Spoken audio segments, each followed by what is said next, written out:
Zane Wilder stepped onto the obsidian floor of Academia Apexis, his boots echoing with an uncomfortable lightness. Around him, claws tapped, mandibles clicked, and slitted eyes tracked his every breath. The scent of scorched metal and reptilian musk hung in the air like a warning. He was the only one not armored, fanged, or scaled. The only human. He adjusted the strap on his pack and muttered, "Well, this doesn't feel like freshman orientation." The central atrium loomed above him, pillars carved from asteroid bone, banners in languages he didn't speak, and a massive screen pulsing with the apex predator ranking index. At the top, Zeolites. Then Draxer. Vornathi. Further down, the Rodentari. At the very bottom, just before the prey-tier creatures like Flameels and Wyrm burrowers, Homo sapiens. Nice. Just above lunch meat, Zane muttered. Cadet Wilder. The voice came from behind, rough as gravel dragged across metal. Zane turned to face a tall Draxer with plated shoulders and burning amber eyes. His scales shimmered with ceremonial black oil. He wore a long instructor's sash etched with kill glyphs. "I'm Vor Cross. Instructor of Predator Logic, Apex Theory, and Combat Praxis. You will refer to me as Instructor Cross. Understood?" Zane blinked once. "Understood, Instructor." Cross narrowed his eyes. "You will find no species favors here, human. The curriculum does not adjust for your fragilities. I'd be offended if it did." A flick of Cross' tongue. "Interesting. Follow me." They marched past a row of cadets from various predator species. Conversations paused. Laughter didn't. The whispers were universal, even if the words were not. Prey. Weak. Curious meat.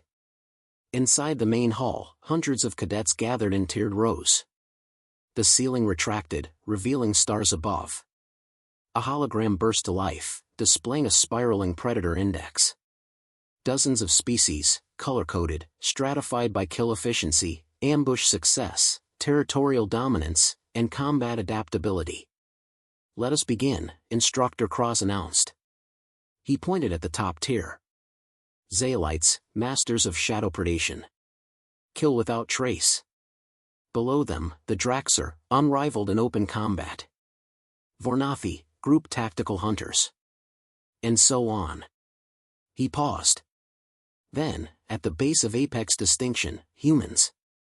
He let the word hang, acidic and amused. The hall rippled with low snarls and clicks of amusement. Zane sat with one leg over the other, chewing slowly on a dried protein bar. His face remained unreadable. Cross turned. "Do you know why your kind ranks lowest, Cadet Wilder?" Zane swallowed. "Because you haven't seen what we do when the gloves come off." Snorts. Chuckles. One Zeolite hissed, "The monkey speaks." Cross ignored them. The human is a diplomatic inclusion, a token experiment. No claws. No venom. No evolutionary defense. Not even night vision. Their apex status, on their own world, mind you, is unverified in controlled environments. This will change. Zane leaned forward. "Quick question, Professor." Cross paused. The hall quieted. "Where do tigers fit in?" A beat of confusion. Cross blinked. "What?" "Tigers," Zane said casually. "Panthera tigris. Apex predator on Earth. Bigger than us. Faster. Stronger. Perfect solo hunter. I don't see them on your chart." Now silence. Zeolites glanced at each other. Even the insectoid Vornathi tilted their heads in synchronized curiosity. Cross nostrils flared. "Irrelevant. Your world's beasts are not part of our interstellar metrics." Zane shrugged. "Seems like an oversight." Murmurs swelled. The predators didn't like being reminded they might have missed something. Even worse, they didn't know what a tiger was. Later that day, Zane was assigned his quarters, Pod Delta 7. A repurposed utility bay, far from the central hub, with power fluctuations and faulty air filters. He unpacked slowly, studying his neighbors, a Vornathi cluster to the east, a sulking lone Zeolite to the north, and a trio of juvenile Draxer who watched him like a bored cat watches a crippled bird. He slept with one eye open. The first physical trial arrived swiftly, the Predator's Run. An obstacle gauntlet designed to simulate hostile terrain, live bait, and environmental threats. Points were awarded for kill efficiency, stealth, and escape avoidance. Zane was informed, without humor, that he would play the survival variable. Translation: prey. Cadets lined up to hunt him in timed intervals. "Run well, human," Cross said, handing him a dull training blade. "Or die with dignity." Zane took the blade, flipped it in his hand, and smiled. "You have a lot of confidence in teenagers with knives." The whistle blew. He sprinted into the artificial jungle. Infrared sensors, heat traps, motion-activated drones. He counted every breath. Listened for the hiss of wings, the thud of Draxer boots, the Zeolite silence. He didn't fight. He evaded. Climbing into hollow trees. Rubbing mud into his clothes. Placing bait in branches to lead them away. At one point, he mimicked predator pheromones he'd studied and planted them in a cave. The Vornathi dove like fish chasing blood. Hours later, as the jungle deactivated and the simulation ended, cadets emerged bruised, confused, and mostly empty-handed. Zane walked out last. Untouched. Cross waited at the end, jaw tight. "You ran," he said. "No," Zane corrected. "I made you run." Back in the mess hall, whispers shifted. Not respect, yet. But unease. Something didn't match. The human wasn't supposed to survive. He wasn't supposed to smile.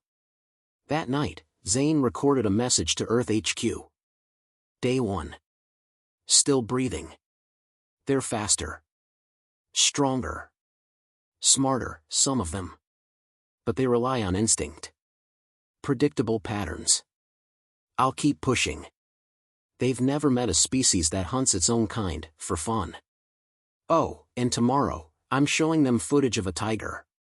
Let's see how apex they feel when they realize Earth invented nightmares. The survival simulator loomed over the arena like a caged beast. 60 meters high, filled with dynamic terrain that shifted in real time. Deserts became tundras. Caves spawned overnight. Gravity pockets fluctuated. The Predators called it the Crucible. Zane had read about it on the flight in. No human had seen it. Not even from orbit. Instructor Vorkross watched as the cadets lined up for briefing. Zane stood at the end, hands in his pockets, eyes on the shifting terrain. Trees melted into concrete ruins. A river dried to sand in under a minute. Today's trial, Cross announced, is not graded on theory. No lectures. No charts. No prey. No spectators. He looked directly at Zane. This is where the weak vanish. A Vornathi raised 2 clawed hands. Are we allowed to eliminate? Use all protocols except lethal force. Collars are fail-safe to stun before death. Zane glanced down at the band around his neck. It hummed faintly. Tagged like cattle. Each cadet has one objective, Cross continued.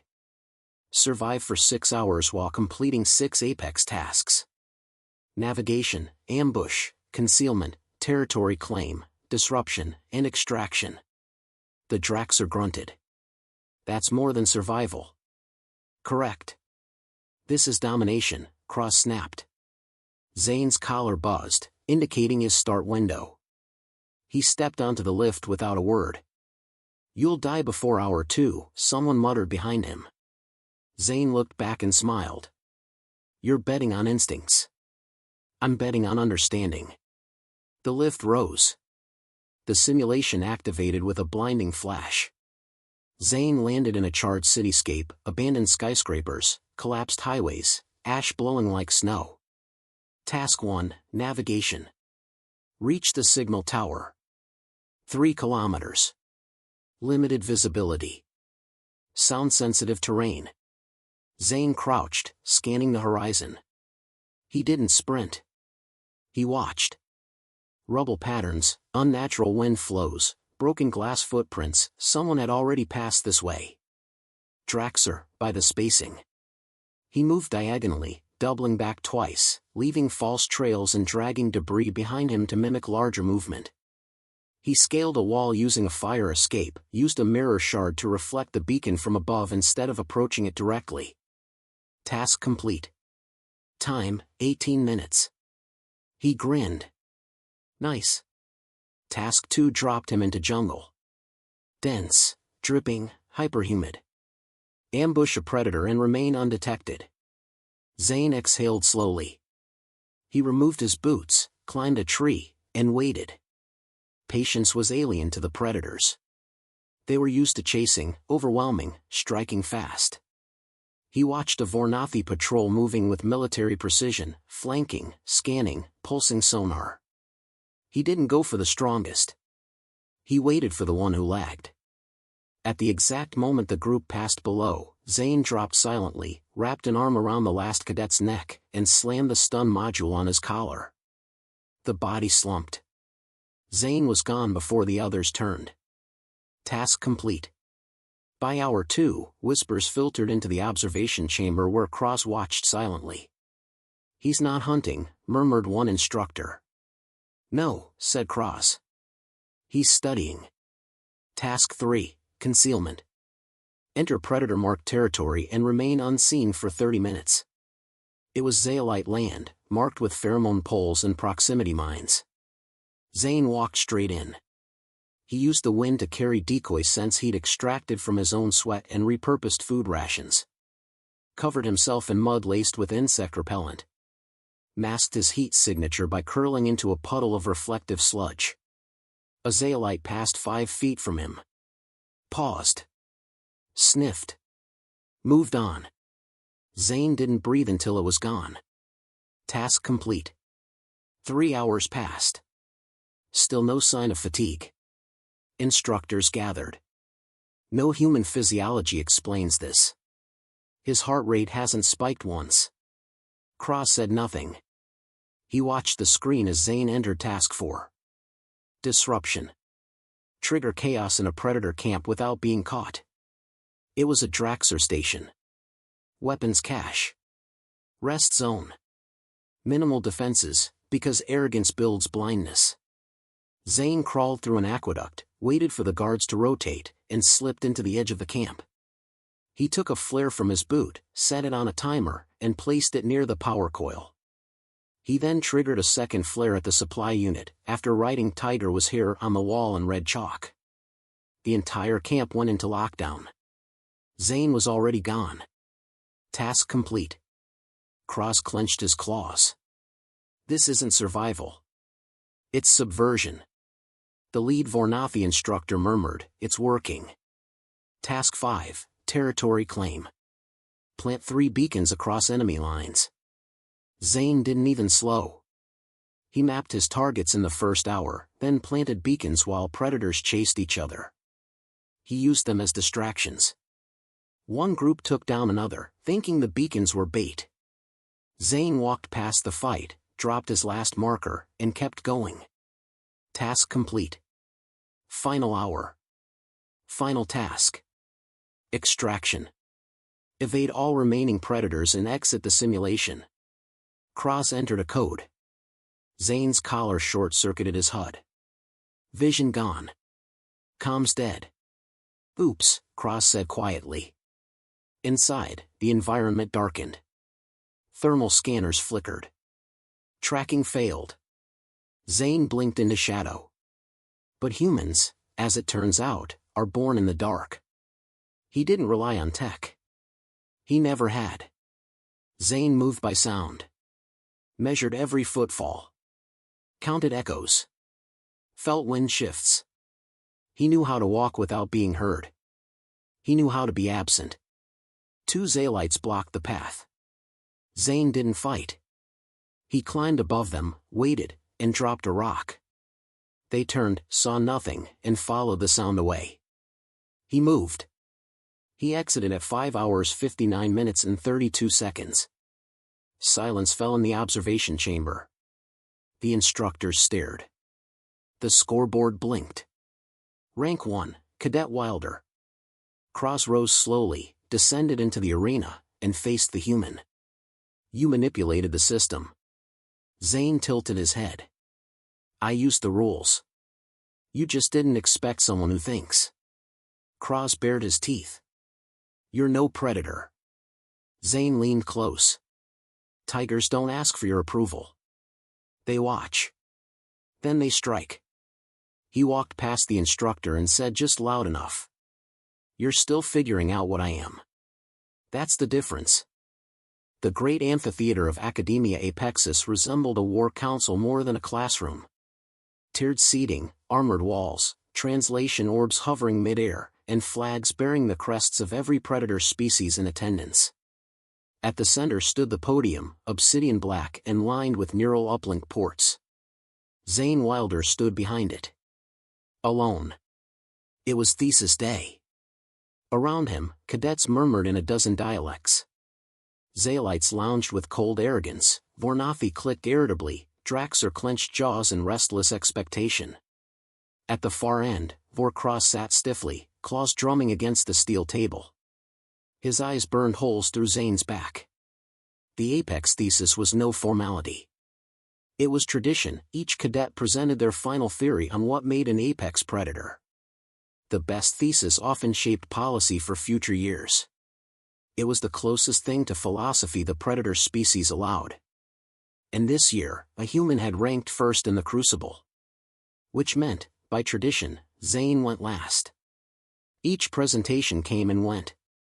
A Zayelite cadet delivered a sleek, arrogant speech about ambush superiority, how shadows were the only true measure of power. A Draxer cadet emphasized dominance by raw force and fear. A Vornathi presented an impressive statistical model based on swarm efficiency. Each speaker concluded the same way. Humans, of course, are aberrations. Soft. Strategic. But not apex. When Zane's name was called, the murmurs ceased. He walked slowly to the podium. No armor. No weapon. Just a data crystal in his palm.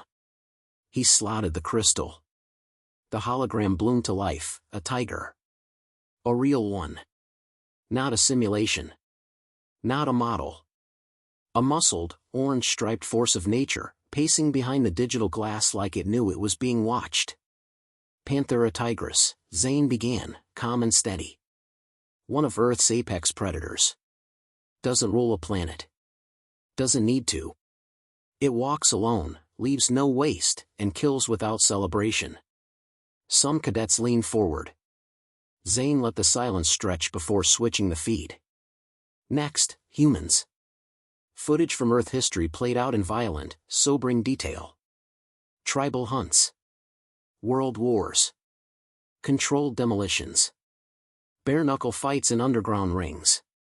Cities that rose and fell over centuries. Explosions. Screams. Fire. Zane didn't flinch. This is what you missed when ranking us, he said. You judged by teeth, not by choice. Another clip, scientists in sterile labs engineering viruses. Astronauts walking on a dead moon. A child holding a loaded weapon in a jungle. We are not apex because of our strength, he continued. We're apex because of what we could be, and what we choose not to become. He turned off the hologram. Silence. He stepped away from the podium, looked each species in the eye. You think power is instinct. That survival is proof. You're wrong. Restraint is proof. Zayelite claws clicked nervously. Draxer flexed. One Vornathi tilted its head. Zane walked slowly in a circle. Every species here is driven by nature. You are what you were made to be. He stopped. But humans?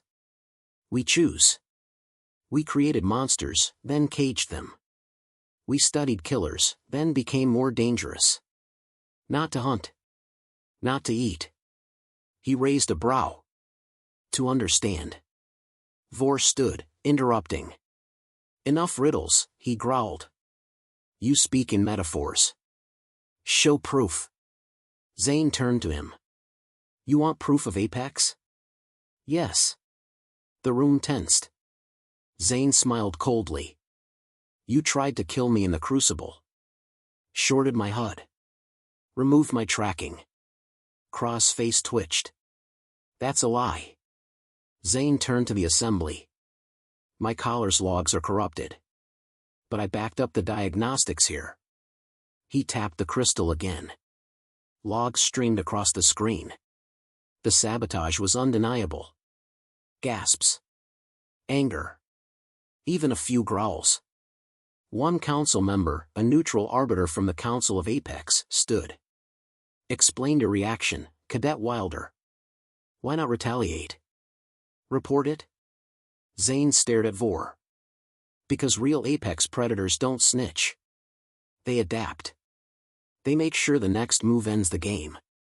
He walked up to Vor, close enough to smell the venom lining the Draxer's teeth. Fight me, he said quietly. The chamber went still. Vor laughed. I could tear you in half. Zane shrugged. Then do it. Vor lunged. Fast. Brutal. No warning. Zane didn't move until the last possible second. He dodged under the strike, rolled, and slammed a small electric prod against Vor's side. Not a kill. A pause. Vor staggered, stunned. The collar on his neck overloaded briefly and dropped him to one knee. Zane didn't press the advantage. He stepped back and waited. Instructor Vor is twice my size, he said to the assembly. Born to kill. Engineered for domination.